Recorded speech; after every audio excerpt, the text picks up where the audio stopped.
Ok, bonsoir à tous. Donc écoutez, je fais cette petite présentation sur la procession du Saint-Esprit telle qu'elle est enseignée par l'Église orthodoxe dans la tradition byzantine et la tradition latine.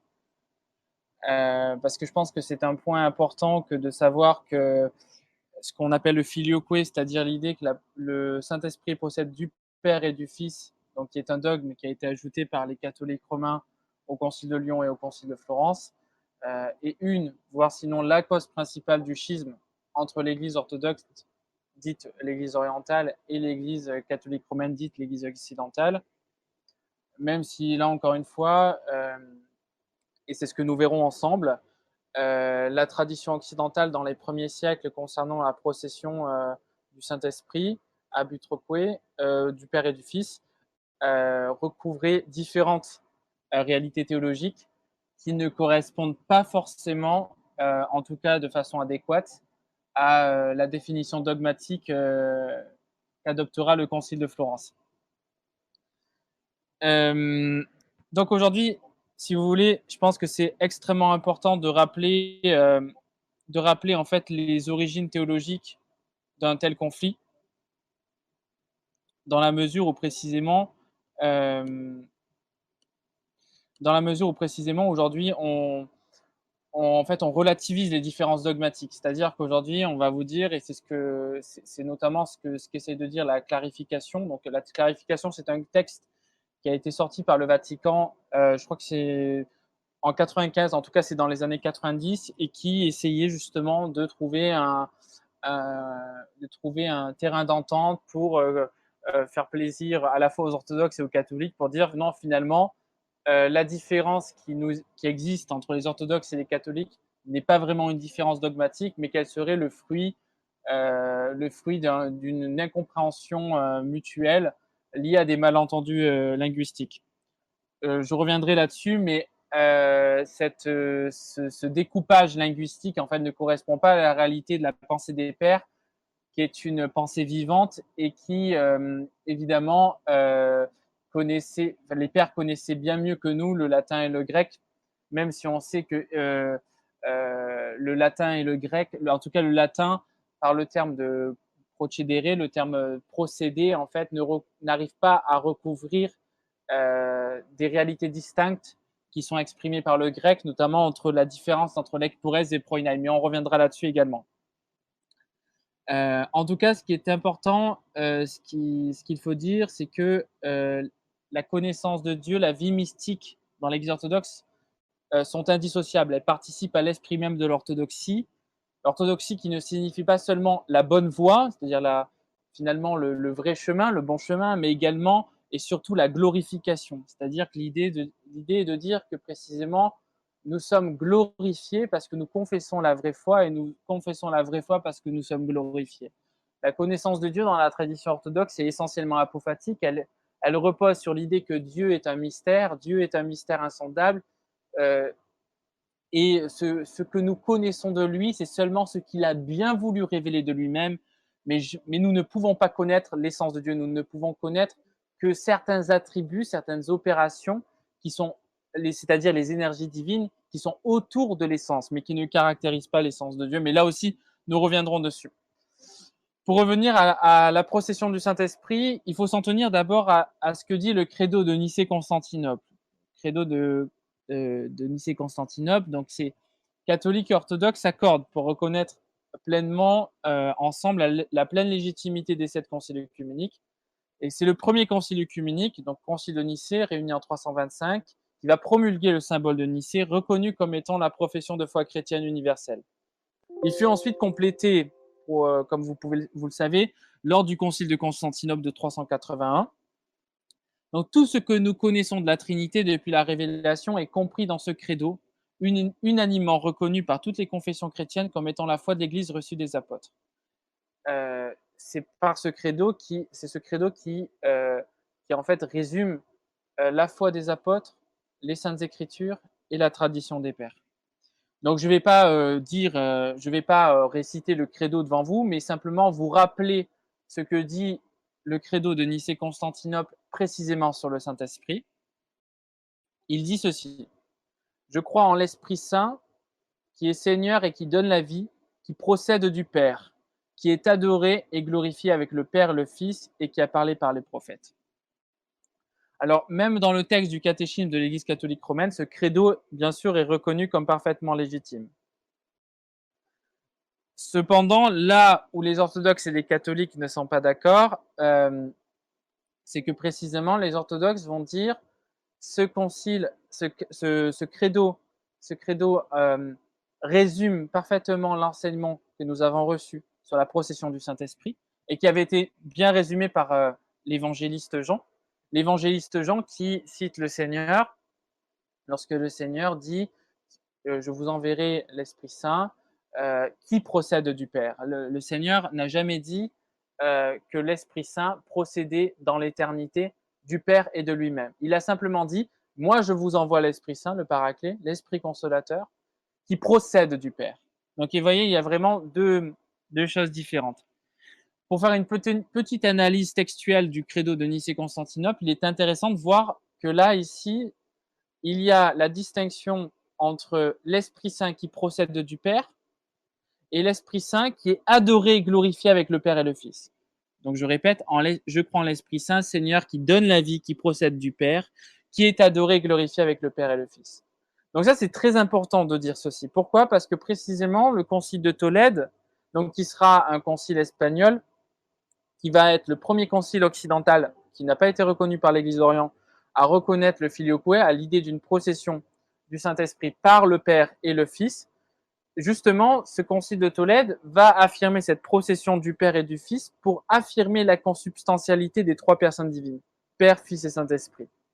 Or, en fait, il n'y avait pas besoin. Il n'y avait pas besoin d'un point de vue orthodoxe parce que précisément, le texte, le credo de Nicée-Constantinople, fait bien la distinction entre l'Esprit Saint qui procède du Père et l'Esprit Saint qui est adoré et glorifié avec le Père et le Fils. Donc l'Esprit Saint, le Père et le Fils et le Saint-Esprit sont une seule et même divinité, mais l'Esprit Saint procède du Père. Et en fait, quand on dit que l'Esprit Saint procède du Père, il s'agit de son origine hypostatique, c'est-à-dire le fait qu'il est causé par le Père. Il est causé dans l'éternité par le Père. L'Église orthodoxe s'oppose à cette procession du Saint-Esprit par le Père et le Fils telle qu'elle est définie, je précise, par le concile le concile de Lyon et le concile de Florence, en tant que le Fils serait cause du Saint-Esprit, pour plusieurs raisons. La première raison, c'est que pour l'Église orthodoxe, cet ajout-là est un ajout illégitime qui ne correspond pas à la foi qui a été reçue par les apôtres, le dépôt de la foi reçue des apôtres.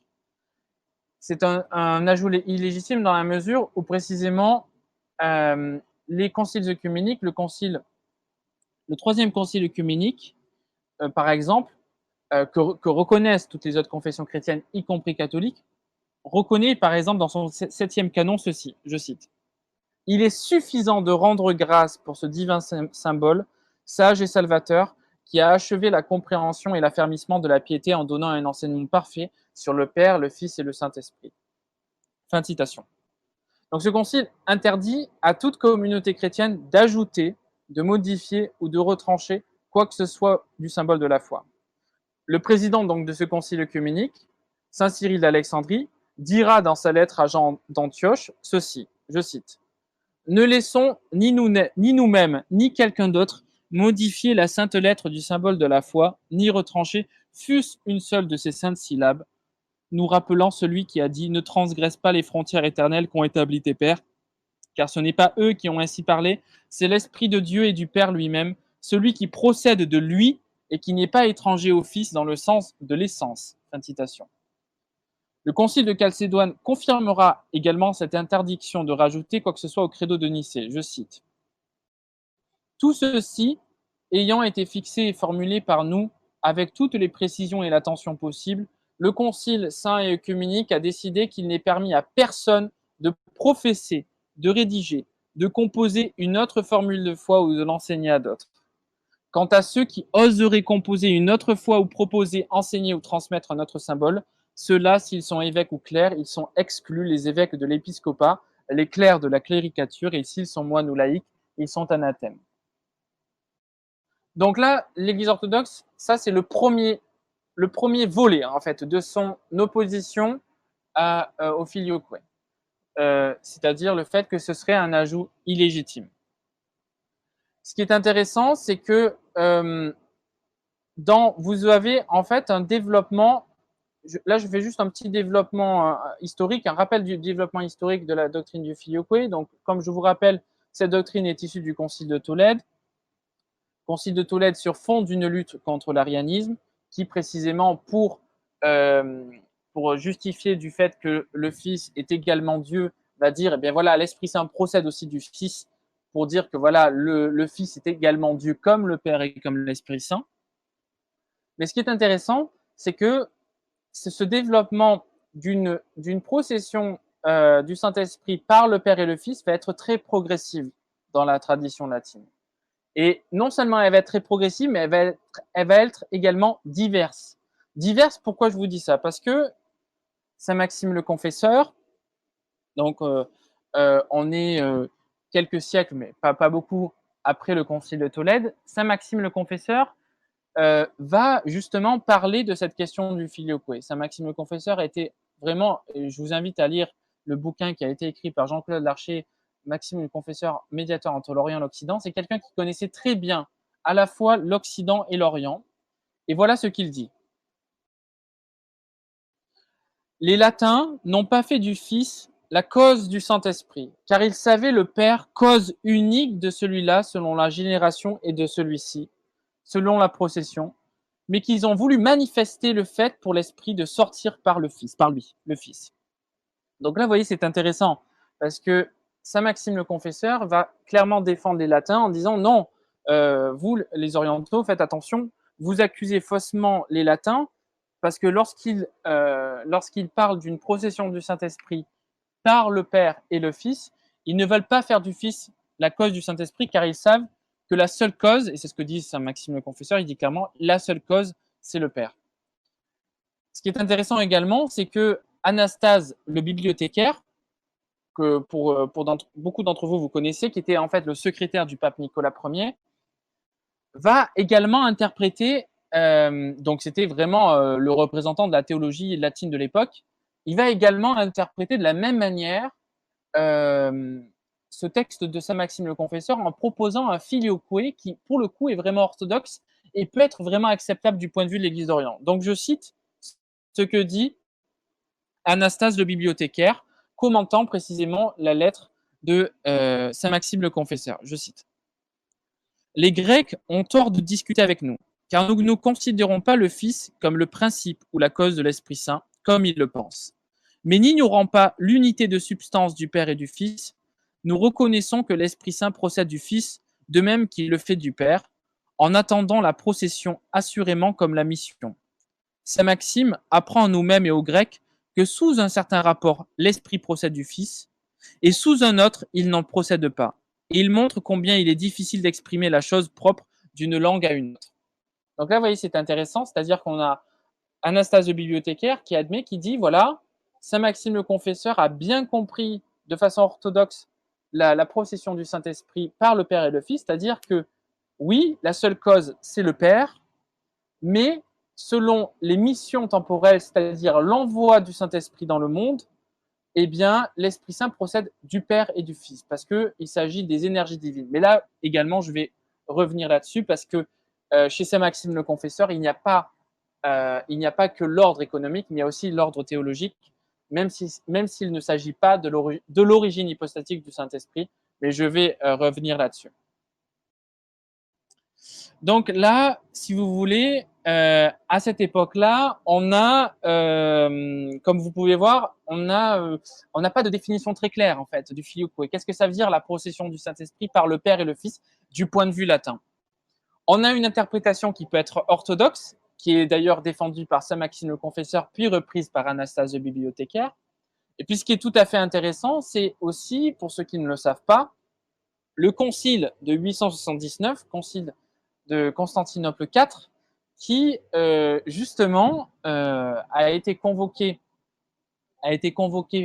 par Saint Phosius et Jean VIII, en présence des légats du pape. Le pape n'y était pas présent, mais les légats du pape y étaient présents. Et ce concile de 879, qui va annuler celui de 869, qui avait été convoqué par Nicolas Ier et qui, en fait, déposait Saint Photius, le patriarche de Constantinople. Je ne vais pas revenir sur cette querelle, mais ce qui est intéressant de voir, c'est que vous avez un concile en 879 qui interdit l'addition du filioque au credo, en disant qu'il s'agit de paroles d'ajouts illégitimes, de phrases inventées, comme dit la déclaration du concile de 879, et qui est considéré comme, pour ceux qui ne le savent pas, comme précisément le 8e concile œcuménique de l'Église orthodoxe, parce que tout le plérum de l'Église était représenté, et à ce moment-là, on a dit non, attention, nous avons une définition de foi, le credo Nicée-Constantinople, qui dit l'Esprit Saint procède du Père, mais nous n'avons pas à ajouter qu'il procède du Père et du Fils, parce que ça n'est pas enseigné, ça n'est pas ce que nous ont enseigné les Saints-Pères. Même si les Saints-Pères vont nous parler d'une procession du Père par le Fils, mais là aussi je reviendrai là-dessus plus tard. Donc, si vous voulez, au concile, c'est vraiment au concile de Lyon et au concile de Florence que l'Église catholique romaine va adopter une définition très claire du filioque, la procession du Saint-Esprit, par le Père et le Fils, étant entendu comme le fait que le Père et le Fils ne forment qu'une seule cause. Le Père et le Fils ne forment qu'un seul principe et une seule spiration de l'Esprit Saint. Évidemment, pour l'Église orthodoxe, cette définition dogmatique définie par Lyon et par Florence est hérétique et hétérodoxe et ne peut pas être acceptée parce que précisément, cela contredit même la vision orthodoxe qu'on pouvait avoir du filioque dans les 10 premiers siècles, comme je viens de vous dire, avec Saint Maxime le Confesseur, et ce que dira également Anastase le bibliothécaire, comme le fait que le Fils n'est pas la cause du Saint-Esprit. La seule cause, c'est le Père. Mais là, je vais revenir sur la définition, sur la doctrine orthodoxe de la Trinité, de la triunité. Donc, si vous voulez, la critique qui va être vraiment importante dans la tradition orthodoxe du filioque, ça va être notamment en fait ce que va appeler Lossky en fait l'essentialisme de l'Église d'Occident.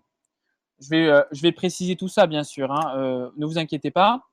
Mais voilà ce que dit par exemple. En fait, ce qu'il faut savoir, c'est que ce filioque, tel qu'il va être défini à Lyon et à Florence, même s'il contredit Saint Maxime le Confesseur, même s'il contredit Anastase le bibliothécaire, même s'il contredit les pères grecs, les pères cappadociens, et également ce qu'on va appeler une procession du Saint-Esprit du Père par le Fils, ça ne vient pas de nulle part. Ça vient pas de nulle part, ça vient d'une certaine conception, d'une certaine manière d'appréhender ce qu'on appelle la triadologie, c'est-à-dire la Sainte Trinité. Cité par Vladimirowski, le père de Réunion va remarquer ceci. La philosophie latine envisage d'abord la nature en elle-même et poursuit jusqu'au suppos. La philosophie grecque envisage d'abord le suppos et y pénètre ensuite pour trouver la nature. Le latin considère la personnalité comme un mode de la nature et le grec considère la nature comme le contenu de la personne. En gros, si vous voulez, l'idée, c'est de dire que en Occident, on va d'abord partir de l'essence, de l'unicité de Dieu, pour arriver à la diversité des hypostases. Tandis qu'en Orient, on va insister d'abord sur la diversité des hypostases pour arriver ensuite à l'unité de Dieu. Cette remarque est très très importante parce que le dogme chrétien orthodoxe repose sur un équilibre entre l'hypostase et l'essence. Si on tombe dans une surévaluation de l'hypostase par rapport à l'essence, on tombe dans une forme de trithéisme. Le trithéisme, en gros, c'est du polythéisme, c'est-à-dire on a 3 dieux. Tandis que si on surévalue l'essence par rapport à l'hypostase, on tombe dans une forme de modalisme ou de sabellianisme, c'est-à-dire en gros, vous avez un Dieu, mais les 3 personnes, les 3 hypostases, ce ne sont que des aspects de Dieu, ce ne sont que des visages en fait, ce ne sont que des aspects, il n'y a pas vraiment, si vous voulez, de caractère propre hypostatique. Voilà. Les deux approches, le personnalisme byzantin et l'essentialisme latin, sont tout à fait légitimes tant qu'elles ne supposent aucune antériorité d'une réalité par rapport à l'autre, puisque les rapports entre essence et persona hypostase étant un mystère, une antinomie spirituelle. Pour Vladimir Lossky, et c'est ce que remarque le père André de Hayeux, la diversité des hypostases est minimisée dans la tradition latine, réduisant l'Esprit Saint, en suivant d'ailleurs les enseignements de saint Augustin d'Hippone, à un nexus amoris sigillum trinitatis, c'est-à-dire un lien d'amour qui fait l'unité du Père et du Fils. C'est-à-dire que saint Augustin va vraiment adopter l'idée que le Saint-Esprit, c'est le lien d'amour entre le Père et le Fils. Sauf que nous, orthodoxes, nous confessons précisément que le Saint-Esprit, c'est pas juste un lien d'amour, c'est vraiment une hypostase, c'est une personne. Pour Vladimir Lossky, donc précisons, alors je tiens à préciser que Saint Grégoire Palamas avait essayé justement de réétudier cette idée de faire de l'esprit comme un lien d'amour entre le Père et le Fils, mais il l'a envisagé dans un sens énergétique, c'est-à-dire en rapport de ce que le Père et le Fils ont en commun, et non au regard des relations d'origine. Mais là aussi, on reviendra dessus plus tard. Le principe scolastique, faisant du Père et du Fils l'unique principe du Saint-Esprit comme d'une seule spiration, tamquam ab uno principio et unica spiratione, revient à envisager, comme l'écrit le père André Dayeux qui présente la pensée de Lossky, à envisager les deux premières personnes comme donc le Père et le Fils comme constituant l'essence de la divinité. Un autre point de la critique de Lossky est de dire que la définition thomiste de la personne, donc de l'hypostase, simplement comme relation subsistante, réduit le caractère hypostatique de l'Esprit Saint pour en faire un simple rapport interne diversifiant la nature commune. En gros, si vous voulez, la grande critique de Lossky, c'est de dire la tradition latine confond la relation avec les hypostases. L'Église orthodoxe ne dit pas que les hypostases sont relation, elles sont en relation. Elles sont en relation entre le Père, le Fils et le Saint-Esprit, mais elles ne sont pas relations en tant que telles. Elles ne sont pas relations subsistantes. Parce que, si vous voulez, donc nous, orthodoxes, nous confessons que Dieu est un, Dieu est unique, c'est l'unité de Dieu, et il est également trine. Il est monade et trinité, et triade, pardon, en même temps. C'est ce que dit saint Maxime le Confesseur. Mais qu'est-ce que ça veut dire exactement? Ça veut dire que on a une nature divine, une essence divine, qui fait que le Père est Dieu, le Fils est Dieu, l'Esprit Saint est Dieu, mais on a trois hypostases, trois personnes divines, qui sont diverses. Là, il y a vraiment une diversité absolue. Le Père est Père parce qu'il n'est pas Fils et parce qu'il n'est pas l'Esprit Saint. Le Fils n'est pas Père parce que le Fils est Fils parce qu'il n'est pas Père et il n'est pas l'Esprit Saint. Et l'Esprit Saint est l'Esprit Saint parce qu'il n'est pas Père et il n'est pas le Fils. Ces trois hypostases se différencient en vertu d'après la tradition grecque, la tradition byzantine, les pères cappadociens, la tradition orthodoxe. Les trois hypostases se différencient par rapport au Père. Parce que dans l'Église orthodoxe, les pères cappadociens insistent sur la monarchie du Père, la monarchie du Père. C'est-à-dire que le Fils est Fils par rapport à, parce qu'il il se distingue comme Fils par rapport à sa relation au Père, et l'Esprit Saint se distingue par rapport au Fils par rapport à sa relation au Père. C'est-à-dire que le Fils est engendré, tandis que l'Esprit Saint est procédé. Et les pères cappadociens nous disent qu'il y a une différence entre l'engendrement et la procession. Donc l'engendrement étant la relation du Fils au Père, la procession étant la relation du Saint-Esprit au Père, mais que ces relations ne sont pas constitutives de la diversité des hypostases. C'est-à-dire que, en fait, elles ne sont que révélatrices d'une diversité des hypostases. Et là, vous voyez, c'est la grande différence entre la tradition latine post-schisme et la tradition orientale, la tradition orthodoxe, c'est que les hypostases divines sont en relation, mais elles ne sont pas relations en tant que telles. Et le grand problème de la tradition latine post-schisme, c'est la grande critique de Lossky, c'est de dire, vous réduisez les hypostases à de simples relations. Vous réduisez l'Esprit Saint à un simple lien d'amour entre le Père et le Fils, mais vous oubliez que c'est une personne vivante. C'est une hypostase. Enfin, il y a aussi l'idée dans la tradition latine scolastique, post-schisme, que Dieu est absolue simplicité. Donc en fait, si vous voulez, Dieu est absolument simple. Parce que il y a un présupposé aristotélicien qui consiste à penser que toute notion de diversité implique une composition, donc une division dans la Trinité. Sauf que, évidemment, cette idée aristotélicienne ne correspond absolument pas à la pensée des pères, qui, précisément, ont toujours voulu garder cette ligne droite, cette antinomie théologique entre essence et hypostase. Saint Thomas d'Aquin pour les catholiques romains, va appeler des actes notionnels. La simplicité et l'unité de l'essence sont au fondement de la différenciation des hypostases, ce qui conduit pour Lossky à une forme de Dieu impersonnel, le Dieu des savants et des philosophes. Dans la tradition orthodoxe, c'est la monarchie du Père qui est cause et source des hypostases, ainsi que de leur différenciation entre elles. L'essence que le Père qu'ils reçoivent de lui, et c'est par la personne du Père que le Fils et l'Esprit reçoivent aussi de lui, leur diversité hypostatique, en tant que l'un, le Fils, est engendré, et en tant que l'autre, l'Esprit Saint procède. Ces deux relations n'étant pas la source de leur différenciation hypostatique, comme je disais, mais comme étant leur résultat, leur fruit.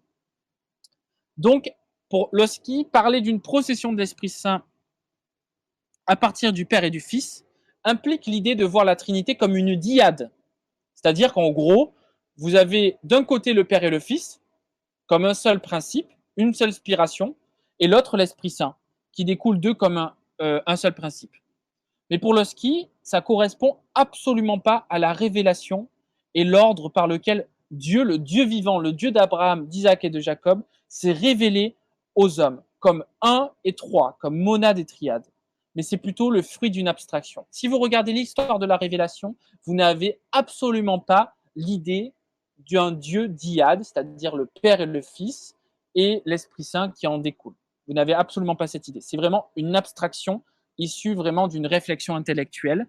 Parce que, pourquoi, si vous voulez, chez Thomas d'Aquin, il y a cette idée que on définit les relations entre les hypostases, entre les personnes divines, comme des relations d'opposition. Mais par nature, on ne peut pas avoir de relation d'opposition si on est dans une triade. Il faut qu'il y ait une dyade, pardon. Donc, c'est vraiment le fruit d'une spéculation. Et ce qui est intéressant, c'est que le père Yves Congar, qui est un théologien catholique, le reconnaît lui-même que c'est vraiment le fruit d'une abstraction, le fruit d'une réflexion intellectuelle et non pas en fait le résultat d'une révélation concrète issue des Écritures et de la tradition de nos saints-pères. Donc, comme je vous disais, les relations d'origine, engendrement pour le Fils et procession pour le Saint-Esprit, ne constituent pas la diversité des hypostases du Fils et de l'Esprit Saint, mais révèlent cette diversité hypostatique qui fonde justement ces relations d'origine d'après Vladimir Malowski. Dans la tradition latine post-schisme, suivant l'enseignement de Thomas d'Aquin, il n'y a pas de distinction, vous allez comprendre pourquoi je dis ça, il n'y a pas de distinction entre l'essence et l'énergie, entre la nature et les opérations de Dieu. Le prédicat de base est celui de l'absolue simplicité de Dieu, avec pour principe philosophique, comme je disais, suivant Aristote, que toute différenciation implique une composition. Ceci contre le témoignage des pères grecs, contre le témoignage de saint Basile, contre celui de saint Jean Damascène. Comme l'enseigne saint Grégoire Palamas, je cite, « Lorsque Dieu conversait avec Moïse, il n'a pas dit « je suis l'essence », mais « je suis celui qui suit ». Ainsi, ce n'est pas celui qui dérive de l'essence, mais l'essence qui dérive de lui, car c'est lui qui contient tout être en lui-même. Et moi, je trouve que cette phrase est absolument extraordinaire, parce que si vous regardez l'histoire de la révélation, Dieu se révèle toujours comme un Dieu personnel, et jamais comme une monade indifférenciée, comme une essence indifférenciée. Cette confusion de l'essence, des hypostases et des énergies dans la tradition catholique romaine conduit pour Lossky à commettre une erreur fatale. Je cite. Lorsque la théologie catholique romaine présente les relations d'origine possession, l'une par modum intellectus, le mode de l'intelligence, et l'autre par modum voluntatis, par le mode de la volonté, elle commet d'un point de vue de la triadologie orthodoxe une erreur inadmissible de confusion concernant la Trinité.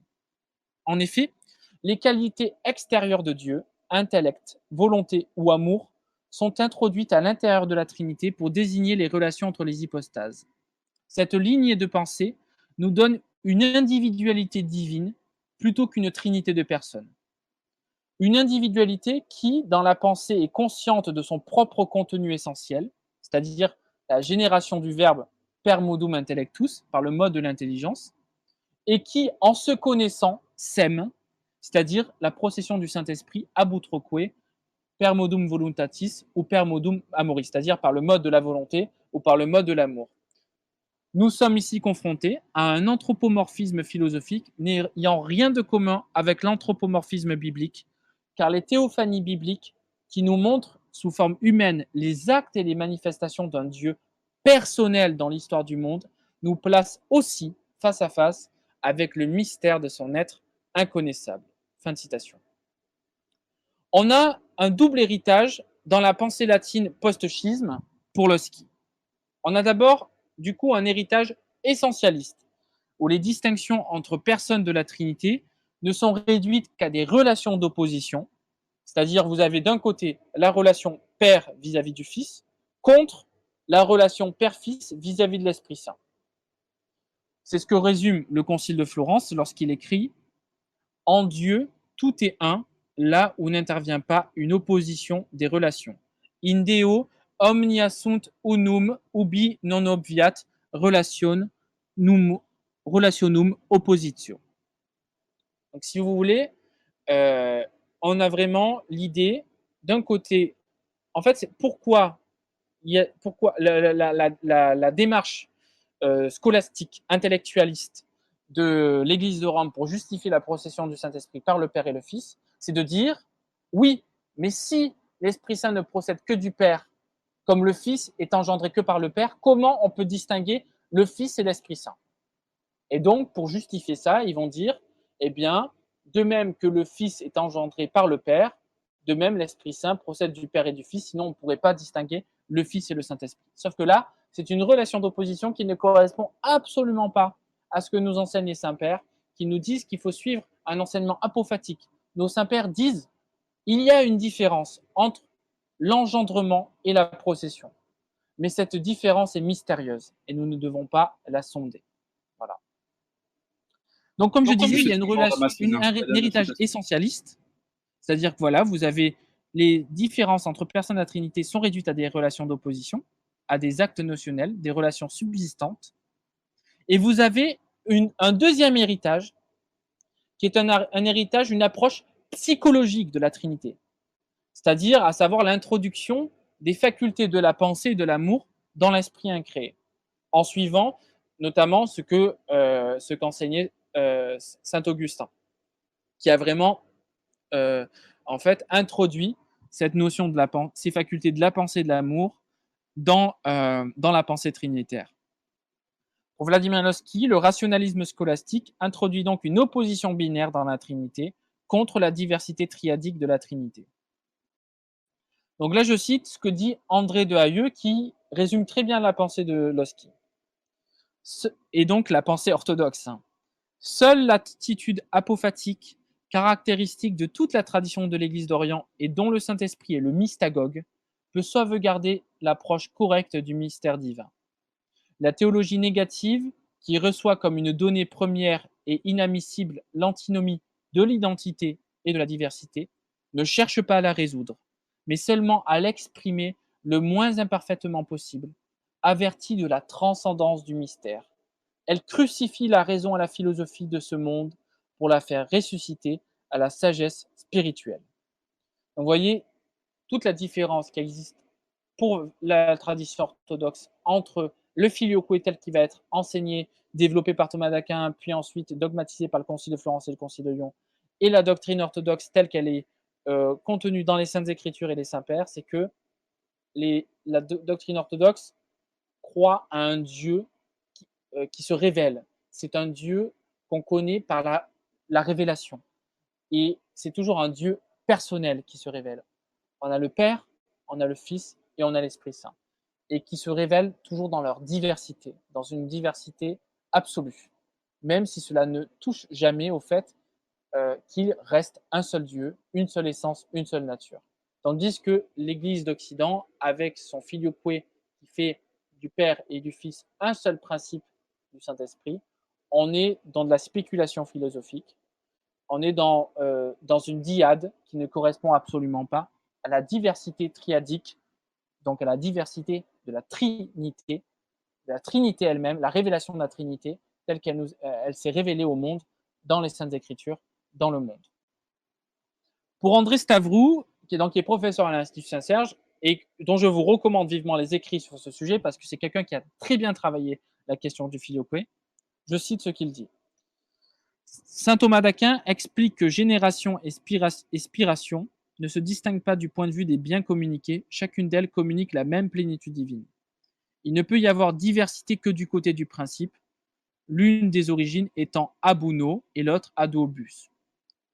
Ce dernier énoncé se heurte pour la théologie grecque au mystère même de la personne. Son unicité absolue ne saurait découler du principe de la relation d'origine, mais de la manière unique dont se fait pour la personne son éternelle venue à l'être dans la réception plénière de la substance du Père. Ces modes d'existence reçus du Père, la révélation en distingue deux, la génération pour le Fils et l'ecporèse, la procession pour l'Esprit, sans prétendre les sonder ni les comparer dans l'intelligence de la foi. Il continue. Pour l'Orient chrétien, qui souligne apophatiquement que les personnes sont non pas relation, mais en relation, c'est ce que je vous disais tout à l'heure, il continue, une telle définition, à travers l'intrusion de l'aristotélisme dans le mystère trinitaire, tend à diluer, pour ainsi dire, la personne dans l'essence commune de la Trinité et à abroger la croix de l'intelligence que constitue l'antinomie trinitaire nature-personne. Donc, si vous voulez, on a vraiment une grande différence d'approche qui se fait entre l'Église orthodoxe et l'Église d'Occident, l'Église de Rome, à partir de la définition dogmatique qu'elle va faire au Concile de Lyon et au Concile de Florence. Donc, comme je vous disais, l'Église orthodoxe rejette donc le filioque à deux titres. Donc, comme je vous disais, en tant qu'ajout illégitime au dogme de la foi et en tant que doctrine erronée contredisant l'enseignement des pères. Saint Palamas, par exemple, va reprocher aux latins de vouloir ce qu'il appelle surdéfinir ce qui n'est pas contenu dans l'enseignement des Saintes Écritures et de la tradition de l'Église. Il note, par exemple, que l'évangéliste Saint Jean aurait ajouté que l'Esprit Saint procède du Père et du Fils s'il avait jugé qu'il s'agit du dépôt essentiel de la foi. Or, Saint Jean nous renseigne que l'Esprit Saint est envoyé par le Fils, mais qu'il procède du Père, selon les paroles du Sauveur, que je vous cite de nouveau. Lorsque viendra le Paraclet que je vous enverrai d'auprès du Père, l'Esprit de vérité qui procède du Père. Fin de citation. Pour faire un résumé de la pensée orthodoxe et de la pensée des pères de l'Église sur l'utilisation du terme de procession, il convient de distinguer un certain nombre de choses. Est-ce qu'on m'entend toujours ou pas? Oui, oui. Ok, merci. Il y a d'abord la procession dite hypostatique. Ensuite, il y a ce qu'on appelle la procession éternelle. Et ensuite, ce qu'on appelle la procession économique. Le premier ordre, donc la procession hypostatique, est en rapport avec la procession en tant que cause ou causation des hypostases. Pour l'Église orthodoxe, comme je disais, cette cause unique, c'est le Père inengendré. En tant que source de la divinité, disent les pères grecs, et seule cause, nous dit saint Jean Damascène, c'est ainsi que le Père est Père et fait de lui le Père du Fils, mais aussi le Père des Lumières, donc de l'Esprit Saint, comme on le voit dans Jacques 1, 17. Cette qualité d'être cause et source de la Trinité est propre et unique au Père. C'est sa qualité spécifique, particulière, singulière, qui lui permet d'être Père et non le Fils ou l'Esprit Saint. Puisque cet attribut est distinctif, cette qualité de cause est donc incommunicable aux autres personnes de la Trinité. Autrement dit, si le Père est Père parce qu'il est cause de la Trinité, le Fils ne peut être cause, ni l'Esprit Saint. L'Église orthodoxe nous enseigne précisément que ce qui fait l'unité de Dieu et la diversité des hypostases, comme je vous disais tout à l'heure, c'est la personne du Père. La deuxième procession, c'est ce qu'on appelle la procession énergétique. Qu'est-ce que dit où la procession? Donc la procession énergétique recouvre la procession éternelle, donc la procession des énergies divines dans l'éternité, ad intra, et la procession économique ad extra, donc dans le monde. Qu'est-ce que ça signifie? Que signifie la procession énergétique? Si Dieu est Trinité, trois hypostases, nous croyons cependant que Dieu est un. Il est une seule nature, une seule essence divine. Donc il existe en Dieu une volonté, une communion parfaite entre les personnes de la Trinité. Il y a des qualités qui sont donc communes aux personnes de la Trinité, puisque c'est un Dieu. Parmi elles, nous pouvons trouver, donc dans ces qualités communes, la sagesse, l'éternité, l'amour, l'omniscience, l'omnipotence, etc. Ce sont les énergies divines, les opérations de Dieu. Autrement dit, ce sont les dons de l'Esprit Saint, la grâce issue de la commune essence de la Trinité. Elles sont une communion d'amour entre les personnes de la Trinité et viennent de l'Esprit Saint. Quand on parle des opérations ou des dons de l'Esprit Saint, comme la sagesse, l'amour, la vie, nous ne parlons pas de l'hypostase, donc de ce qu'est l'Esprit Saint, mais nous parlons de ce qu'il a, ce qui est différent. En ce sens, ce que l'Esprit Saint possède, le Père le possède et le Fils aussi. Donc l'Esprit Saint, en tant que don et non en tant qu'hypostase, procède du Père, du Fils, et on peut même dire de lui-même, car ces dons sont communs aux trois personnes de la Trinité et sont distincts des qualités hypostatiques qui distinguent chaque personne, comme nous l'avons étudié plus haut. Chez Saint Jean Damascène, qui pour moi a très bien résumé la pensée des pères grecs et de la pensée des pères latins dans un sens orthodoxe et la pensée des pères latins avant Augustin, cette perspective énergétique, c'est-à-dire la communion de ces attributs divins au sein de la Trinité, commun aux trois personnes, est très claire. Saint Jean Damascène ne parle pas de la causation de l'Esprit Saint par le Père à travers le Fils, mais de la communion des énergies divines au sein même de la vie de Dieu, entre les trois personnes de la Trinité. C'est le contexte qui permet de le déterminer, comme le souligne Jean-Claude Larcher dans sa critique du texte de la clarification, avec l'emploi des termes de sagesse, force, figure, éclat, puissance manifestante, manifestant, volonté, qui se rapportent à l'essence commune, donc à des qualités qui sont communes aux personnes de la Trinité. Le terme de manifestation est notamment précis, car il est clair qu'il s'agit de la procession de l'Esprit Saint du Père à travers le Fils, dans le sens d'une manifestation de l'Esprit Saint, soit de façon éternelle en tant qu'énergie divine au sein de la Trinité, donc c'est ce que je vous disais, la procession énergétique qui est comme procession éternelle, ad intra, soit dans une perspective économique, c'est-à-dire l'envoi du Saint-Esprit dans le monde sur les disciples et l'Église, c'est-à-dire la procession ad extra. Alors, c'est là justement que les choses un petit peu se gâtent, enfin pas se gâtent, mais où là on peut s'intéresser à une formulation qui pourrait être acceptable à la fois pour l'Orient et pour l'Occident sur la procession du Saint-Esprit. Que signifie cette idée d'une procession du Père par le Fils, per filium? Parce que si vous voulez, vous avez, par exemple, Saint Jean Damascène nous dit que l'Esprit Saint procède du Père seul en tant qu'il est causé seulement par le Père, parce que seul le Père est la cause. Saint Jean Damascène dit clairement que le Fils n'est pas la cause du Saint-Esprit. Le Saint-Esprit procède seulement du Père, comme la cause unique de la Trinité, en tant qu'il cause les hypostases et il leur communique l'essence divine. Mais l'Esprit Saint repose dans le Fils. Et donc, il est manifesté éternellement, il rayonne éternellement du Père par le Fils. Mais quand on parle de rayonnement, quand on parle de manifestation de l'Esprit Saint, on parle de son énergie divine. Mais alors là, voilà, qu'est-ce que ça signifie exactement, la procession du Père par le Fils, per filium, c'est-à-dire, oui, la procession du Père par le Fils.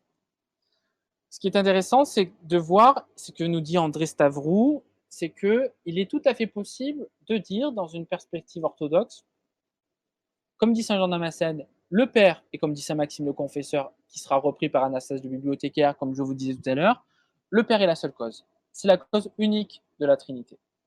Mais l'Esprit Saint est manifesté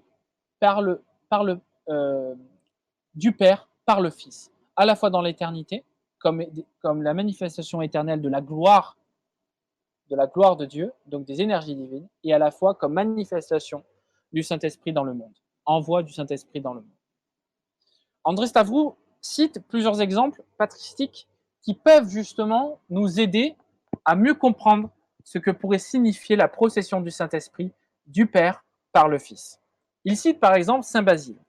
Saint Basile dit que la parole psalmique sur l'onction messianique du Christ, qu'on retrouve dans le psaume 45, concerne à la fois la nature, je cite, c'est Saint Basile qui parle, concerne à la fois la nature de la divinité et l'économie de l'incarnation.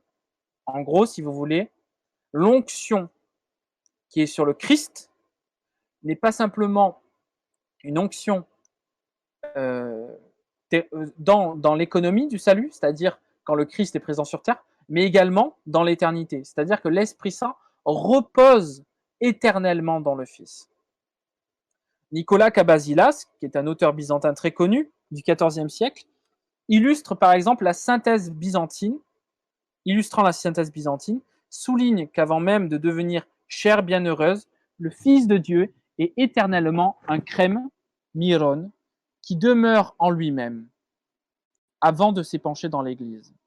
Ce thème biblique de l'onction qu'on retrouve chez Isaïe, chez Saint Luc, ou encore du repos de l'Esprit sur le Fils, donc là c'est André Stavro qui parle, a été interprété par les pères comme la révélation dans l'économie d'un lien éternel entre l'Esprit et le Fils. Si le Christ agit dans l'Esprit, c'est parce que celui-ci repose naturellement en lui. C'est ce que va notamment enseigner saint Cyril d'Alexandrie. Saint Cyril d'Alexandrie, comme dit André Stavro, évoque le repos de l'Esprit sur le Christ pour le salut des hommes, laissant entendre que l'Esprit, étant propre au Fils, repose éternellement en lui. Le pape, Saint Grégoire le Grand, indique que, par exemple, je cite, c'est Saint Grégoire qui parle, l'Esprit Saint procède du Père et demeure dans le Fils. Fin de citation. Pour Saint Jean Damascène, l'Esprit est celui qui éternellement, je cite, accompagne le Verbe et manifeste son énergie. Il procède du Père et repose dans le Fils. Fin de citation.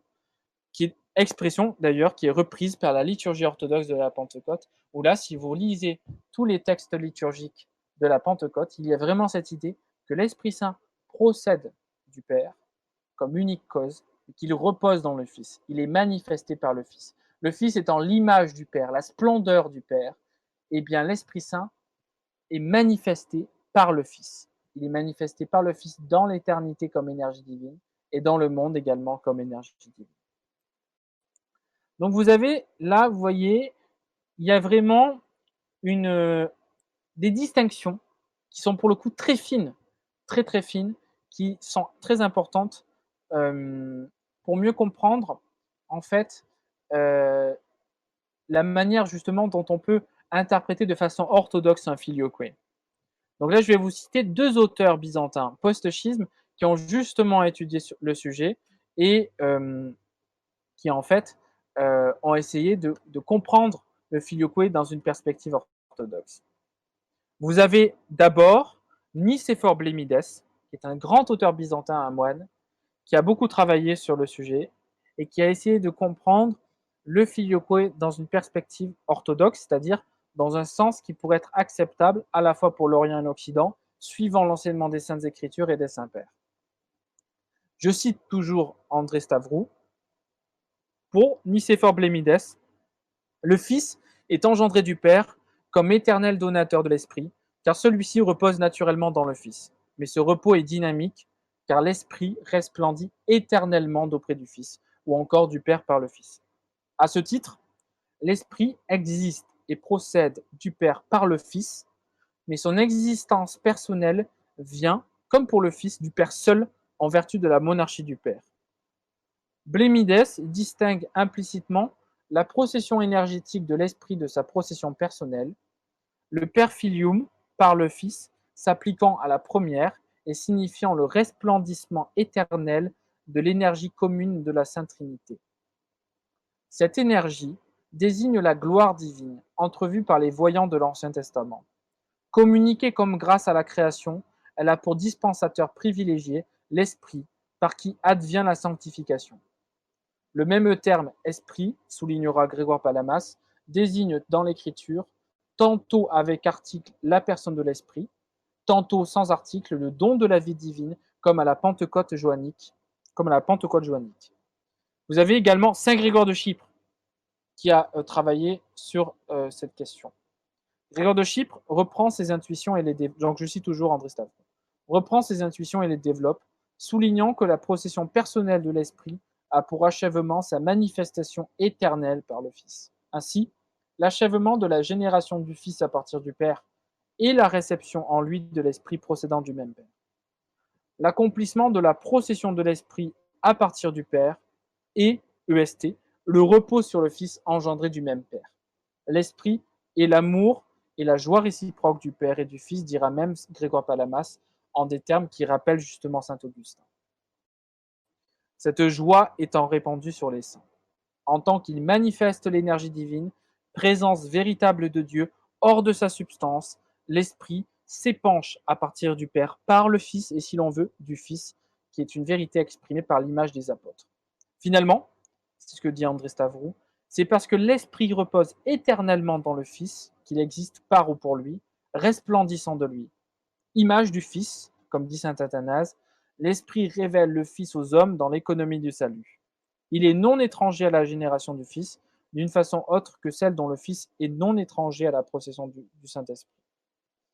On ne saurait donc considérer de façon symétrique génération du Fils et procession de l'Esprit, vision abstraite de la monarchie du Père faisant fi de la corrélation du Fils et de l'Esprit.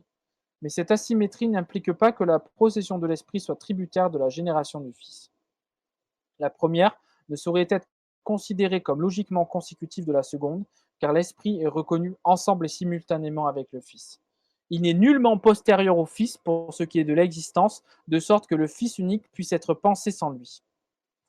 Donc là, vous voyez, c'est très important, parce que, certes, quand le Fils est engendré par le Père dans l'éternité, donc quand il est engendré dans le Père dans l'éternité, il reçoit l'Esprit, parce que l'Esprit repose sur lui, mais cela ne signifie absolument pas que eh bien, le Saint-Esprit, quand il procède du Père, eh bien, c'est postérieur, parce qu'on est dans l'éternité divine. Dans l'éternité divine, il n'y a ni postérité ni antériorité.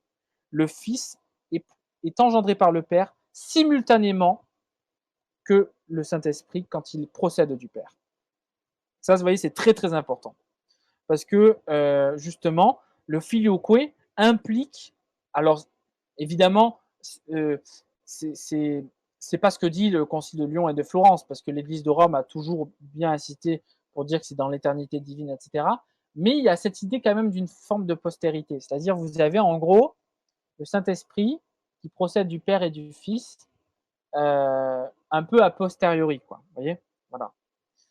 Voilà, en gros, si vous voulez, voilà la présentation que je voulais vous faire sur la vision orthodoxe de la procession du Saint-Esprit et la manière justement dont on peut interpréter de façon orthodoxe le filioque, la procession du Saint-Esprit.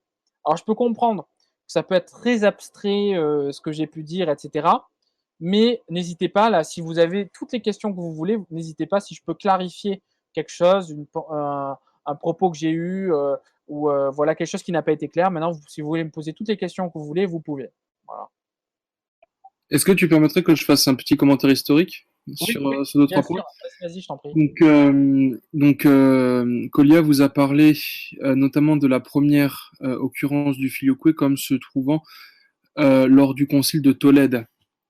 Alors oui, c'est ce qui a été accepté pendant très longtemps, mais de plus en plus, l'historiographie moderne remet ça en question. Donc là, je pense que tu t'es basé sur le livre de Lossky, hein, je pense. Hein. Voilà.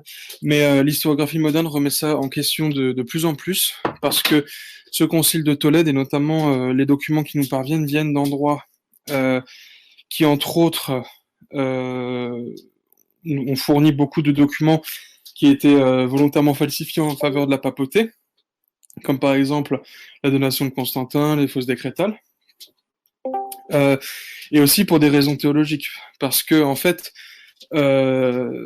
l'argumentaire de l'ajout du filioque au concile de Tolède, il est un peu bancal, parce qu'en fait, il expliquerait que le credo de Nicée, qui est littéralement un credo qui a été formulé contre les Ariens, qui inclut quand même des formulations fortes, hein, qui disent que le Fils est vrai Dieu de vrai Dieu, consubstantiel au Père, lumière de lumière, par qui tout a été fait, enfin, qui explique aussi qu'il est éternel. Donc ce credo, il est spécifiquement anti-arien. Et du coup, l'argumentaire de dire oui, mais les Ariens arrivaient encore à s'en sortir, alors que absolument tous les points de l'arianisme sont réfutés par ce credo, c'est un peu faible. Et aussi, dans un autre temps, cette idée que la causalité, en fait, aurait une influence sur la consubstantialité, c'est-à-dire que pour que le Fils soit vraiment montré comme consubstantiel, il faudrait qu'on fasse de lui une cause. C'est justement une logique arienne, en fait. C'est notamment la logique de Nom, qui était arien, et qui expliquait que, en fait, le Fils n'étant pas premier dans la causalité, il ne peut pas être, homo-ousia, donc il peut pas être de la même nature, mais il doit être homoi-ousia, c'est-à-dire d'une nature similaire. Donc en fait, l'argument lui-même repose sur une théologie arienne qui est quand même un peu bancale, et surtout tous les documents qui ont été produits par la suite, enfin voilà, il y a énormément de documents frauduleux sur le filioque. Par exemple, les citations de Saint Cyril, il y en a qui sont simplement fausses, qui sont utilisées par Thomas d'Aquin. Tu as aussi parlé du Concile de Florence. Le Concile de Florence, la citation qui a été clé pour l'argumentaire latin dans ce concile, c'est la citation de Saint Basile, dans justement son contre-nomme, qui aujourd'hui est admise par l'Église romaine comme étant une fausse. D'ailleurs, une citation qui a été rejetée au Concile de Florence, c'est celle qui, pour le coup, de nos jours, est admise comme étant vraie, qui est celle de Saint Maxime, qui dit justement, on peut dire filioque du moment qu'on ne fait pas du Fils une source, ce que le Concile de Florence fait. Donc voilà, c'était juste une petite perspective historique, et historiquement, il y a aussi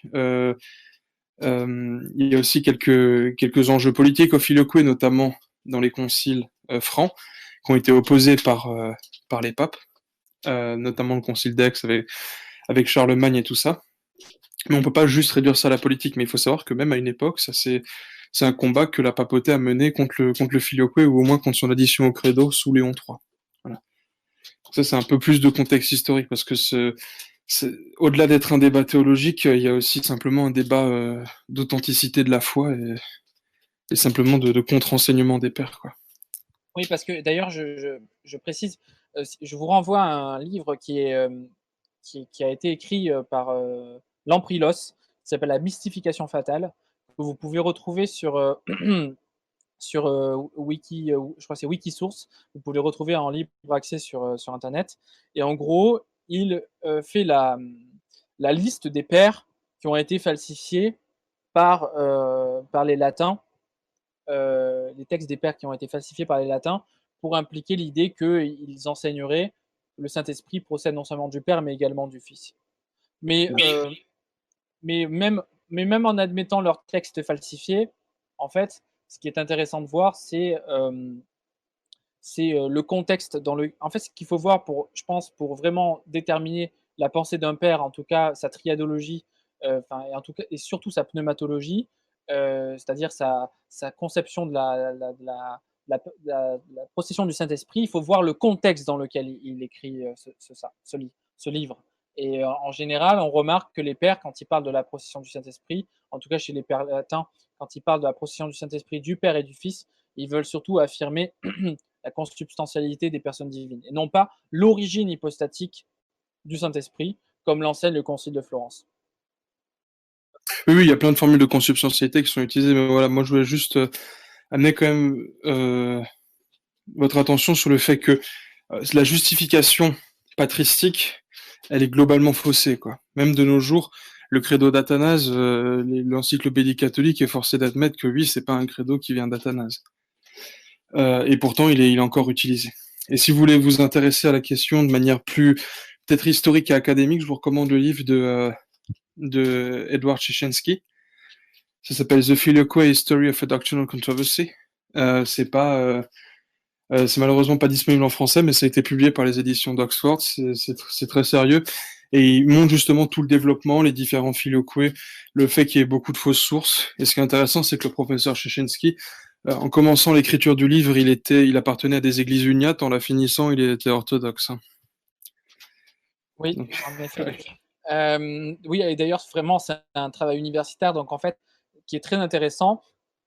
Et justement, Edward Shishensky, dans une de ses vidéos qui présente son livre sur le filioque comme controverse historique, dit que si on devait vraiment citer un père, enfin prendre un père de l'Église pour, en fait, pour trouver un terrain d'entente sur la procession du Saint-Esprit, ce serait Saint Maxime le Confesseur.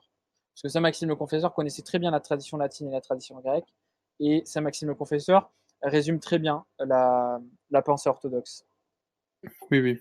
Parce que nous, ça nous pose pas de problème de voir des pères comme par exemple saint Ambroise dire du Père et du Fils quand il parle dans un contexte particulier. Quand il Surtout parle de que là, l'envoi. là c'est surtout, ouais, comme tu dis, c'est dans Et voilà. l'envoi. Ou Voilà, c'est Saint-Cyril, l'envoi. ça nous pose Saint strictement Ambroise, c'est aucun très clair. problème. Ça nous pose pas de problème d'expliquer justement qu'il y a une procession du Père par le Fils. Pardon, qu'il y a oui, voilà, du Père, qu'il y a une procession de l'Esprit du Père par le Fils, justement parce que ça fait partie de notre théologie de l'action de l'Esprit, des énergies divines. Mais ça, c'est aussi le génie de Saint Grégoire Palamas et de Lossky, c'est de montrer qu'en fait, cette formule de Père Filium, elle existe spécifiquement parce qu'il y a cette distinction entre l'action et l'ontologie dans Dieu. Et, c'est vrai que finalement, en perdant cette nuance, en faisant de l'essentialisme, eh ben, l'Occident chrétien a aussi perdu le sens de ce qu'on pourrait appeler le vrai filioque, de la vraie procession du Père par le Fils. Parce qu'en fait, Dieu n'est plus qu'acte. Voilà. Et même la participation d'ailleurs, la participation à la vie du Saint-Esprit, aux énergies divines, puisque précisément, puisque dans l'Église de Rome, si on suit Thomas d'Aquin et la scolastique médiévale telle qu'elle a été développée, il n'y a pas de différence entre l'essence et les énergies divines. Donc en fait, on ne peut pas participer à la vie même de Dieu. On ne peut pas y participer, puisque la grâce devient une grâce créée, même si là c'est un autre sujet, bien évidemment, mais on ne peut même plus participer à la vie même de l'Esprit Saint. Je ne sais pas s'il y a des questions. Voilà, si d'autres personnes veulent intervenir. Parce que je peux tout à fait admettre que ce genre de sujet, ça peut être un peu abscon présenté comme ça. Donc, enfin voilà, n'ayez pas peur, il n'y a aucune question bête ou trop simple. Enfin vraiment, n'hésitez pas, quoi. Voilà, il n'y a aucun souci.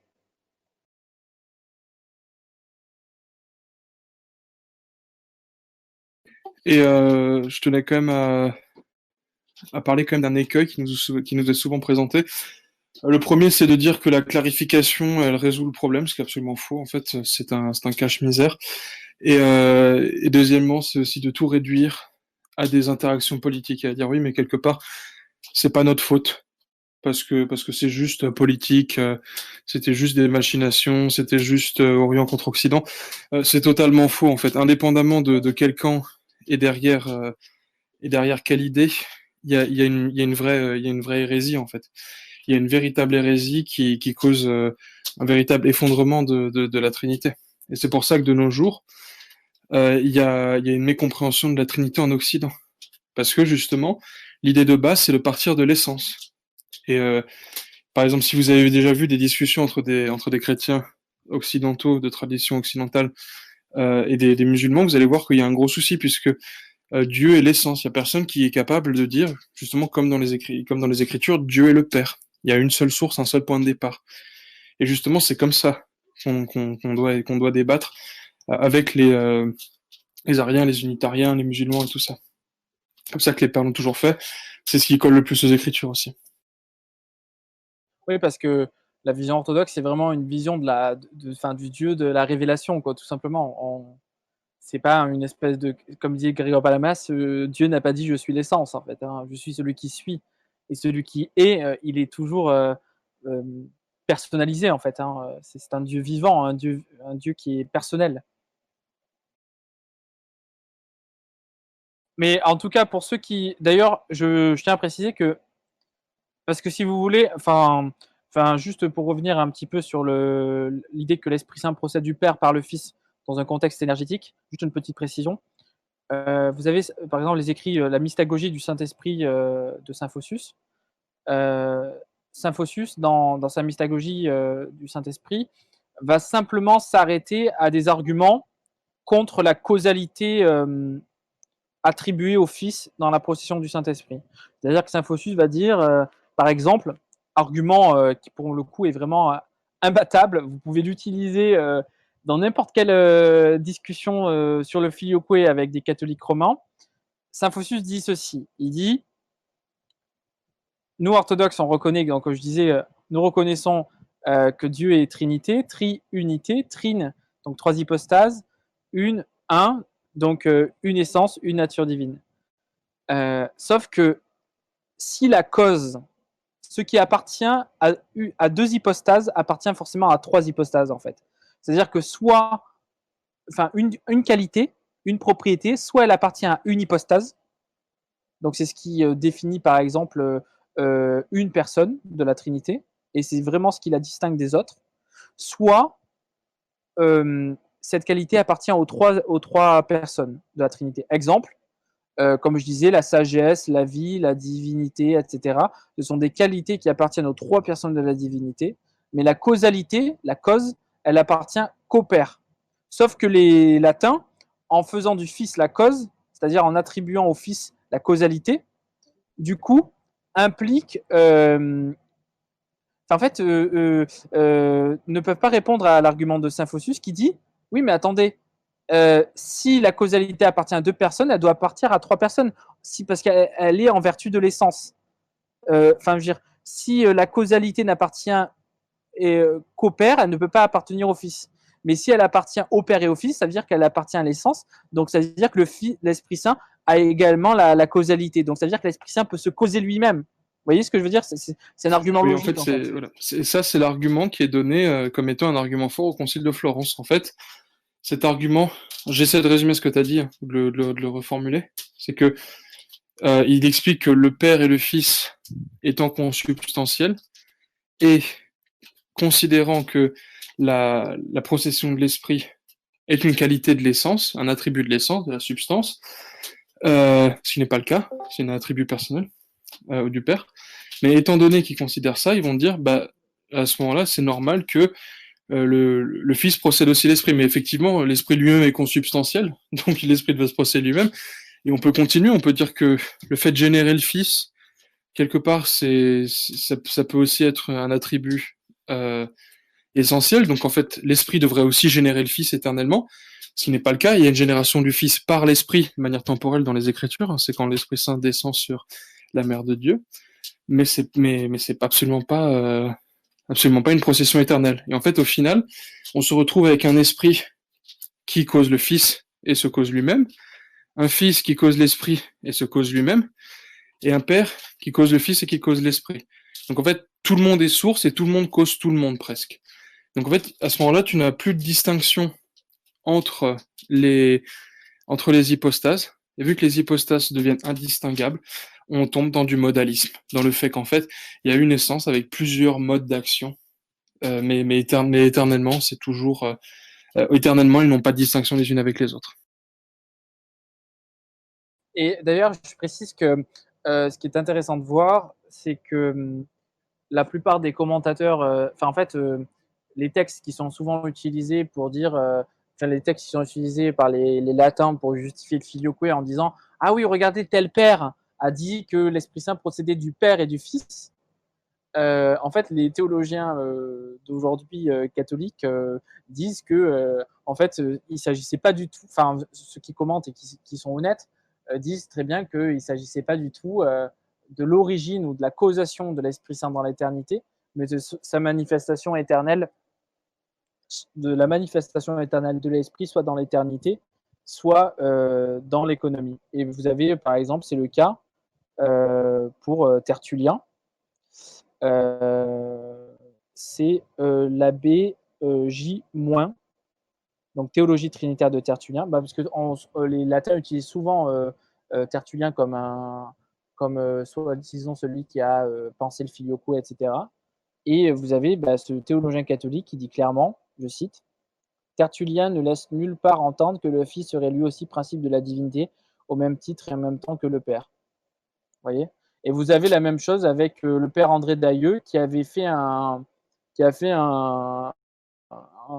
article théologique, donc lui aussi c'est un théologien catholique, qui a fait un article qui s'appelle Manifesté par le Fils, où il parle justement je crois que c'est Saint Grégoire de Nice, si je ne me trompe pas. Saint Grégoire de Nice, où il montre très bien que les soi-disant expressions filioquies de Saint Grégoire de Nice ne correspondent absolument pas au filioque, au sens du filioque tel qu'il est défini par Lyon et Florence, quoi. Donc c'est intéressant de voir ça aussi, quoi. Je veux dire, de voir que même des commentateurs catholiques, des théologiens catholiques modernes montrent qu'en fait les expressions soi-disant ambiguës de certains pères en fait correspondent absolument pas à l'idée d'une causation de l'Esprit Saint par le Fils. Voilà.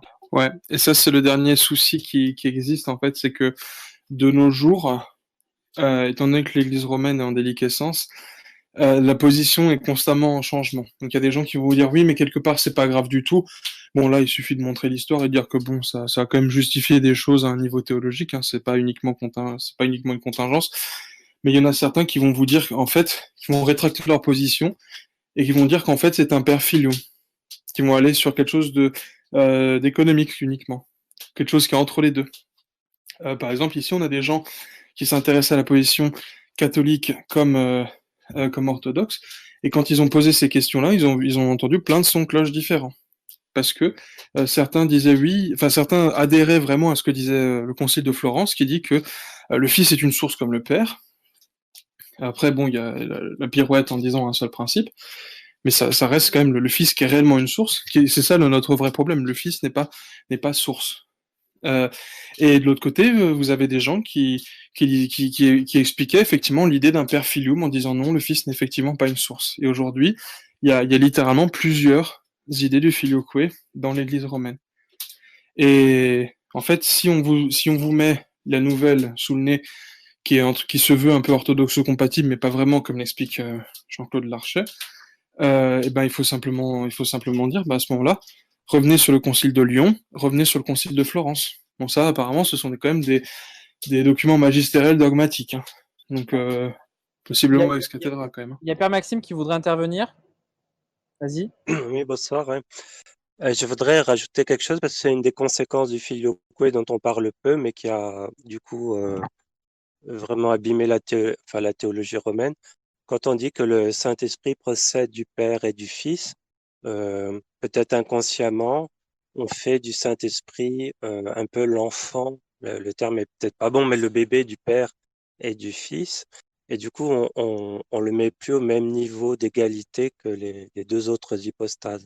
Et ce qui fait que toute la théologie scolastique en Occident va devenir de plus en plus une théologie christocentrique qui va mettre le Fils en valeur, à tel point qu'on va dire dans la théologie scolastique des siècles qui suivent que le prêtre devient un autre Christ. On va donner au sacerdoce une place telle que ça sera plus, par exemple, le Saint-Esprit, comme ça l'est dans la liturgie orientale, qui transforme le pain et le vin en corps et en sang du Christ. On va dire que c'est le prêtre parce qu'il est un autre Christ. Il est configuré au Christ. Du coup, c'est lui qui agit et par ses paroles transforme le pain et le vin en corps et sang du Christ. Donc, on a un déplacement d'une théologie qui était trinitaire, hein, où la liturgie s'adresse au Père et puis reprend les paroles du Fils, mais c'est le Saint-Esprit qui transforme le pain et le vin en corps et sang du Christ pour en devenir une théologie sacerdotale qui est christocentrique. Et petit à petit, on va comprendre pourquoi on arrive à un pape infaillible, puisque si tous les prêtres et les évêques sont des autres Christ, on imagine que eh ben, le premier d'entre eux, dans la primauté, devient infaillible, puisque le Christ ne peut pas se tromper. Ben, celui qui est configuré au Christ en devient lui aussi finalement infaillible. Donc on voit que quand on abaisse le Saint-Esprit par le filioque, en disant qu'il procède du Père et du Fils, on le dégrade d'une certaine manière, et en faisant du Fils presque une place au-dessus du Père, parce que quand on interroge un petit peu les catholiques aujourd'hui en pastoral, notamment, parce que c'est un mot très à la mode, et ben on voit que les gens, ben, la question du Père, elle est un peu rejetée parce que bah, souvent on n'a pas forcément un bon rapport avec son père, etc. Il y a une image un peu faut tuer le père. Mais le Christ, oui, il est super-homme, il devient presque l'un d'entre nous, etc., au sens très humain du terme. Et le prêtre garde une place absolument exceptionnelle, à tel point que les gens croient que c'est un demi-dieu. Et du coup, le Saint-Esprit, ils savent plus ce que c'est. Alors, si on demande à un orthodoxe d'expliquer le Saint-Esprit, il ne saura pas non plus. Mais en tout cas, il croira que, que Dieu est Père, Fils et Saint-Esprit. Dans toutes les prières orthodoxes, c'est toujours avec le Père, le Fils et le Saint-Esprit. Donc, il n'y a pas de... On ne nivelle pas, on ne dégrade pas une personne de la Trinité en dessous d'une autre. C'est toujours le Père, le Fils et le Saint-Esprit, alors que dans la théologie romaine, en ayant abaissé le Saint-Esprit, en faisant finalement le résultat, en disant même que c'est l'amour entre le Père et le Fils, on en fait le bébé du Père et du Fils, mais on le dégrade dans sa place, et du coup, on en est venu à une théologie christocentrique et à une théologie du sacerdoce qui a pris toute la place à tel point que ce n'est même plus le Saint-Esprit qui transforme le pain et le vin, et encore et sang du Christ, c'est que le pape devient infaillible et que, évidemment, les prêtres sont comme des demi-dieux. Euh, on voit cet aspect-là de la théologie. Ça s'est pas fait du jour au lendemain, bien sûr, c'est à travers les siècles, mais c'est une chose qui n'existe pas dans la théologie orthodoxe. Ouais, et ça implique plein d'autres choses, hein, parce qu'en fait, effectivement, c'est ce qu'on appelle du semi-macédonianisme. Donc le macédonianisme, c'est de l'arianisme appliqué à l'esprit. C'est effectivement diminuer la place de l'esprit. Et souvent, on a des idées qui sont comme ça. Bon, vous avez dit effectivement le rôle de l'esprit dans le monde, il n'est plus clair. Et du coup, l'Église, elle ne peut plus avoir la certitude par l'esprit, donc elle doit la cristalliser par le pape. Et c'est ce qu'on a par exemple avec l'idée de pape vicaire du Christ. Qui est le vicaire du Christ? Le vicaire, c'est celui qui prend le siège, qui prend la place. Bah, le vicaire du Christ, si vous lisez les Écritures, c'est dans Jean, hein, c'est le consolateur qui nous est envoyé. C'est pas un homme qui est vicaire. Vous avez aussi d'autres, par exemple, sur le semi-macédonianisme, à l'époque de saint Athanas d'Alexandrie, dans ses lettres contre les Ariens et dans sa lettre à Sérapion, il explique que justement, il y a des gens qui essaient de dégrader l'esprit en attribuant une causalité supérieure au Fils. Donc, et justement, il explique cette idée d'infantilisation de l'esprit que vous avez développée. Il disait, bah, là, vous faites du Fils, le Fils du Père, et de l'Esprit, le petit-fils du Père. Donc justement, en disant que ça, c'est une idée qui dégrade la Trinité. D'ailleurs, il traite les gens qui adoptent ces idées de païens. Euh, et voilà, au final, ça cause une dégradation de l'esprit qui est graduelle, qu'on peut voir dans l'iconographie. Par exemple, l'iconographie orthodoxe fait très très attention à la représentation de l'esprit. Il ne peut être représenté. Enfin, il est comme le Père au sens où il est invisible, sauf dans deux cas où il est montré.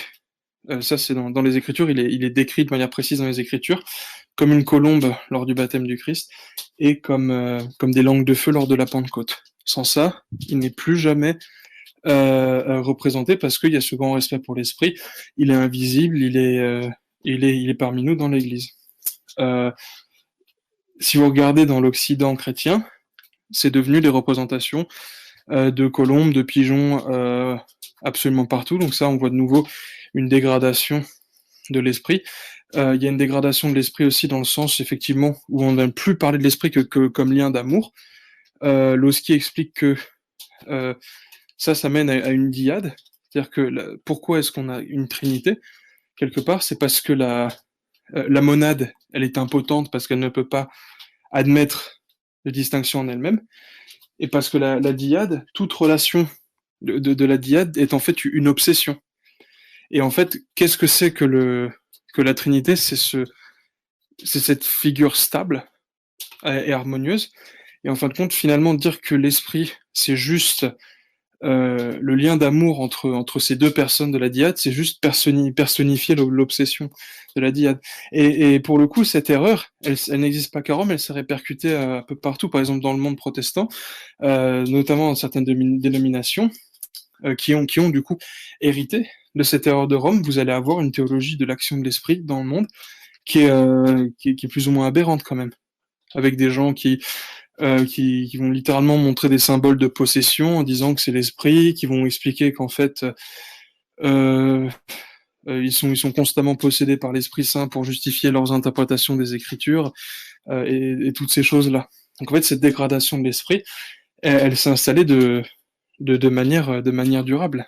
Et c'est ça vraiment le souci du filioque, c'est que cette erreur qui paraît petite, minuscule, insignifiante, c'est juste un mot en plus dans le credo, et toutes ces choses qu'on va vous dire, elle entraîne vraiment un effondrement de la triadologie, mais aussi de la vie de l'Église et de la vie du chrétien, puisqu'en fait on n'a plus du tout la même conception de l'esprit, c'est l'esprit qui est agissant dans le monde. Oui. Il y a une question qui a été posée, David. Donc je lis la question et je vais y répondre. Enfin, je vais essayer d'y répondre. Et c'est une question très pertinente, je trouve. Pourquoi on dit que le Saint-Esprit est descendu sur le Fils lors de son baptême alors qu'il repose déjà en lui éternellement?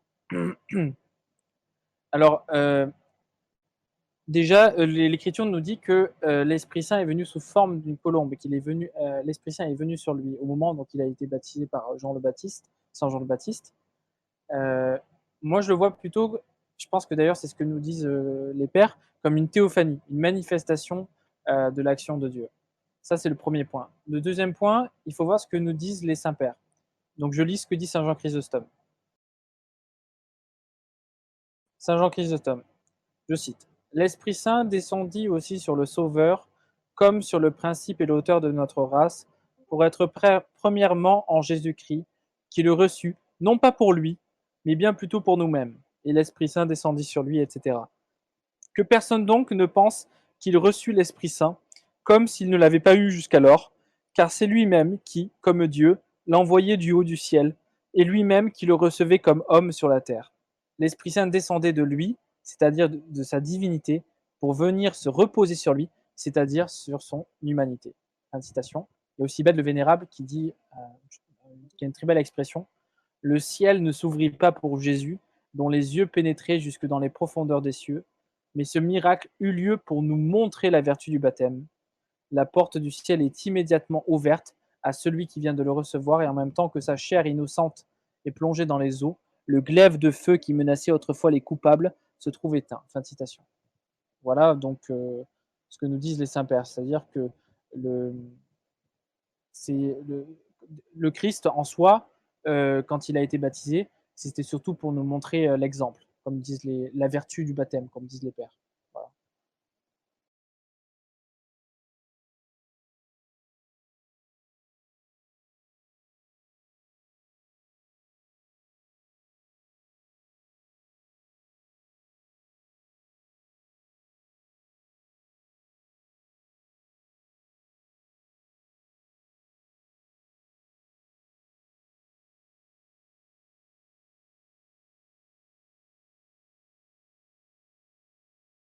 Je ne sais pas s'il y a d'autres questions. N'hésitez pas, hein, parce que n'y a pas de souci.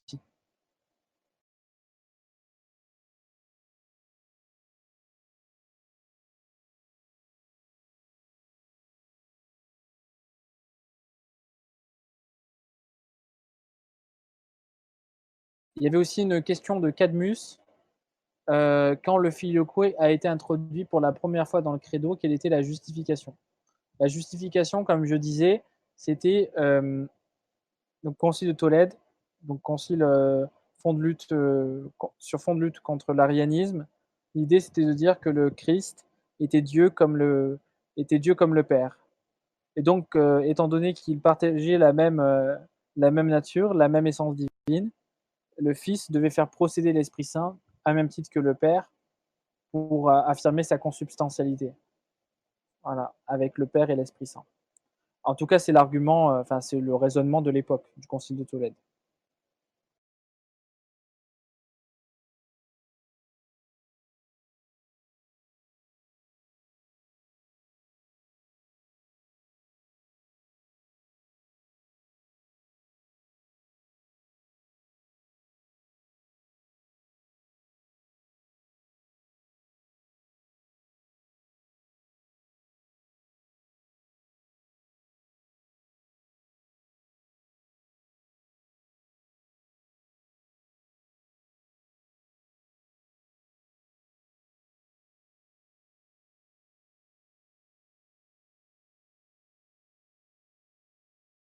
il me semble qu'on ne le représente pas autrement que par une colombe. Ou les langues de feu, c'est vrai, exact. Il y a également les langues de feu. En fait, on ne peut pas représenter l'Esprit Saint iconographiquement d'une autre manière que la manière en fait dont il s'est manifesté, ou du moins des formes qu'il a revêtues, qu'on on a des comment dire dans la révélation, quoi. Voilà.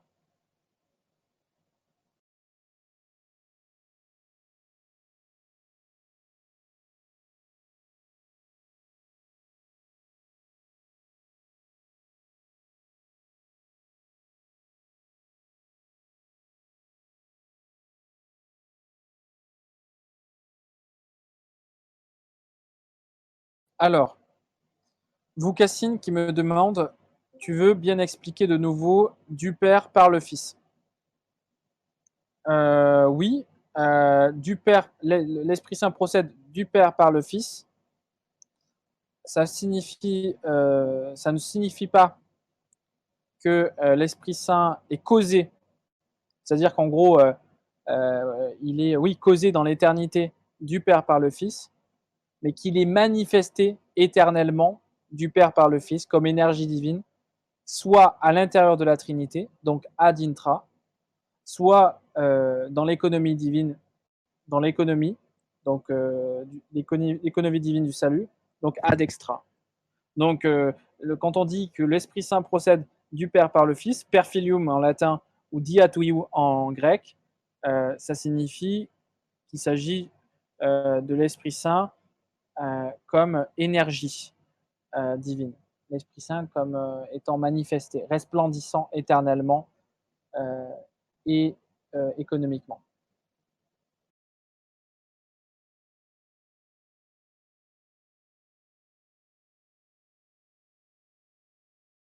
Tout simplement parce que, d'ailleurs, en fait, il y a plein de pères qui parlent du diatuiu, du perfilium, du Père par le Fils, de la procession de l'Esprit Saint du Père par le Fils, mais ça n'implique jamais la causalité.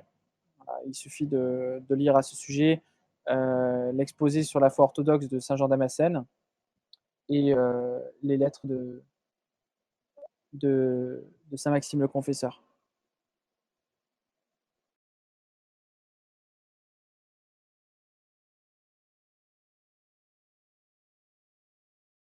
Et d'ailleurs, ça, vous voyez, c'est un, comment dire, un point un petit peu compliqué pour le débat et la discussion avec nos amis catholiques romains, parce que, en fait, à partir du moment où il n'y a pas de reconnaissance de la distinction entre essence et énergie divine, en fait, on peut pas. C'est difficile de leur faire comprendre la position orthodoxe, qui est celle des pères cappadociens, des pères grecs et des pères latins. Surtout des pères cappadociens, parce que la distinction essence-énergie a été beaucoup plus développée et beaucoup plus affirmée dans la tradition byzantine que dans la tradition latine, même si elle est présente en germe chez saint Ambroise, quand il distingue euh, la nature, la substantia des opérations. Mais en fait, c'est compliqué parce que les catholiques romains vont toujours essayer de nous rétorquer, de nous dire oui, mais attention, les pères, quand ils disent l'Esprit Saint procède du Père par le Fils, ils signifient que c'est pas juste dans l'économie, et en ce sens d'ailleurs ils ont raison, c'est aussi dans l'éternité, mais ça ne signifie pas absolument ce qu'ils pensent, c'est-à-dire la causation de l'Esprit Saint par le Fils, parce que sinon les pères n'auraient pas dit, après avoir dit l'Esprit Saint procède du Père par le Fils, que le Fils n'est pas la cause et que la seule cause c'est le Père, comme dit Saint Maxime, comme le confirme Anastase le bibliothécaire et comme l'enseigne Saint Jean Damascène. Comment expliquer le filioquisme des protestants? Tout simplement parce que le protestantisme est issu du catholicisme. Voilà.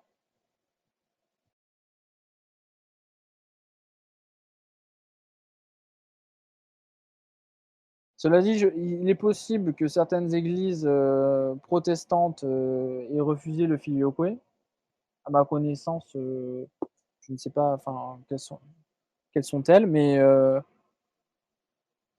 ah voilà, les anglicans l'ont viré, voilà, les anglicans l'ont viré, donc c'est pas mal.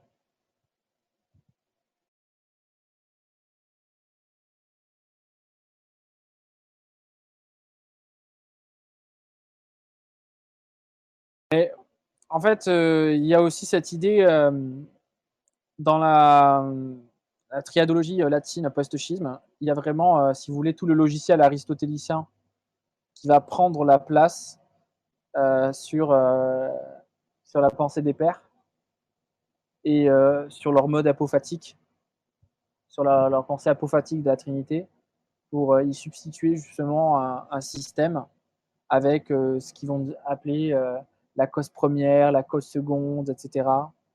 Donc voilà. Je pense qu'on peut en arrêter là. Merci à tous d'avoir participé à cette discussion théologique sur la procession du Saint-Esprit. Et voilà, si jamais vous avez d'autres questions, n'hésitez pas à me les écrire.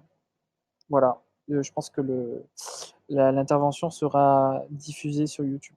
Merci à tous. Que Dieu nous garde et qu'il nous prenne en pitié. Amen.